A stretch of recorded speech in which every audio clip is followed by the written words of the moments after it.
Hi there, and welcome to week 7 of Writing 122. As you are all aware, this is our conference week, and so I've made lots of opportunities for you to sign up for conferences, to meet with me and discuss the work that we are embarking upon writing this tremendous essay for Writing 122. I want to just go through a few things this week, including how you can still sign up for conferences. So I hope that you'll just go along with me on this little recording, and here we go. I've posted a PowerPoint presentation for you in the files section, and it is under the files. You can also find it under the module for week 7. It is this PowerPoint presentation entitled Week 7, Writing 122, and it's conference week. What I'm going to tell you about in this recording is a few announcements. I'll go over the work for the week and a little bit more about conference sign up. I'll just start with conference sign up. I do have many slots still available. You can just email me and say, hey, I'd like to meet on such and such of a date at such and such of a time, or maybe give me a few options for times, and I'll email you right back and confirm that time. Or you can also come to my Monday, Wednesday office hours from 10 to 11:30, and this week I'll be using a waiting room feature. So if you log into that Zoom link under the module, you'll be prompted to wait until I let you into the room, and as soon as I'm done with one student, then I'll add you and we'll have a discussion based on your work. If you have emailed me and asked for an appointment time during my conference times, or I'm sorry, during my office hour times, I'm giving priority to the students who have emailed and asked for specific times. So feel free to send me an email. And for instance, for my Wednesday office hours, you can just ask for a time slot between 10 and 11:30, or really any time in the early part of the day. On Monday, Tuesday, or Wednesday is when I'm taking appointments. Okay, here are my announcements. We have no classes this week. Instead, we're doing conferences. I don't have a Zoom session for you. I have this recording. You can still email me for appointments, as I've mentioned. And then I've posted the assignment for the first draft of your essay. It will be due on the 18th of this month. That's in 8 days. So you have some time. You can work from your outline, but you want to get started. Don't delay on that. Please note also, I've set up that first draft to be peer reviewed. So after you've submitted your draft, you'll be prompted to peer review one of your classmates' drafts. You only have to peer review one. And really, I just want you to be looking for things in your peer's paper that you would want to be corrected in yours. For instance, does it have a title? Is the enthymeme clear, and does it follow the format of the enthymeme? I'm going to go over a few of those things today. We can certainly talk about some of that in conferencing, but none of us are experts. Just remember that we're here to learn. So mostly you want to make sure that the paper that you're reading has a clear argument. And as I mentioned, peer review will be due by the 22nd. And then also in week 9, we have no Zoom session because it's Memorial Day. I'll put together something similar to this. And then the text for our class, Food Justice, is posted on Canvas. Last time I mentioned to you all that it is upside down, and I do apologize for this. It is the only electronic copy that I could get. So when you get it in your browser or your program, if you're using Adobe, just rotate it and it should work out just fine for you. Okay, now let's talk about the essay, and this is the assignment that's due.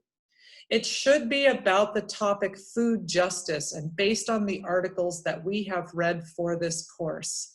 Maybe a couple of you have contacted me about some other direction you want to take this essay, and if we have discussed that, that's fine. But overall, for this class, we need to be writing about food justice. You'll want to include quotes from the articles that we've read for this class. You'll need to include 2 in your essay. So you want to use exact quotes and you want to give the correct formatting for those quotes based on MLA 8 rules, and I gave you some resources to find out what those are. But remember that inline citation is the author's last name and page number within the quotes. If it's an electronic version where you're accessing that information, then you'll want to just give the author's last name, or the person who is saying the quote just their last name. And if you are using one of the videos we looked at, then you'll want to include the time stamp, that 00:00, of whatever time the quote appears in the video. You also want to make sure that you're using an enthymeme, and remember your enthymeme is your claim, which is the answer to your question at issue, coupled with the best reason for that claim. And that's as simple as I can put it. You say, my question at issue is, do Indigenous people have prior rights to heritage crops? And my answer is, yes, Indigenous people do have rights to heritage crops. I want to then include the best reason for that claim, all within one statement. And those two parts together make a complete enthymeme. Remember to put your enthymeme at the end of your introduction. Your introduction sort of leads up to how you arrived at the answer to that question, and then of course how you answer the question is your claim.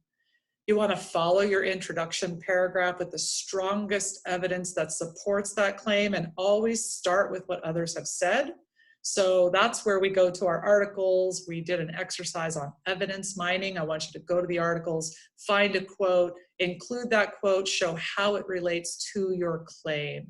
And then if you want to include your own ideas, opinions, etc., it's fine to do so, but you want to start with what others have said. If you can thread your own ideas into the analysis of the quote, that's even better. You'll want to include additional evidence, so a couple of paragraphs that maybe aren't the strongest evidence, but they certainly do offer evidence, and then a counter argument. And remember that your counter argument does rephrase your claim, but in a way that shows how people might disagree with your claim. So think about how people might disagree with your claim. And when we show the counter argument, we're showing that we took a thorough consideration of our argument. We've looked at multiple sides of it. We're not just looking at one side of the issue, but we're including how people would disagree. And then you want to reiterate your claim and show why you still believe that your claim is the truth, or as you argue it. And at the end, finally, we'll include a conclusion. And I'm perfectly okay with you using a transition statement for your conclusion that begins with something as blatant as, in conclusion, comma. You might say, you know, to sum up then. I know that there are some writing instructors that like to get away from this type of language, but I like it when we keep it simple and very clear. And then I'll just say I'm also grading on sentence structure, grammar, your citations, your works cited page, and in coming weeks, we'll thoroughly go through the works cited page. So for your first draft, just give it your best go. A proper formatting of how you're including your quotes, whether or not you're using citations and paraphrasing, and you should be, and that sort of thing. There are lots of things that I am looking for, and you'll find a small rubric at the bottom of the assignment. And that's it for this week. If you do have questions, you can email me. You can stop by the office hours and I'll pick you up from the waiting room.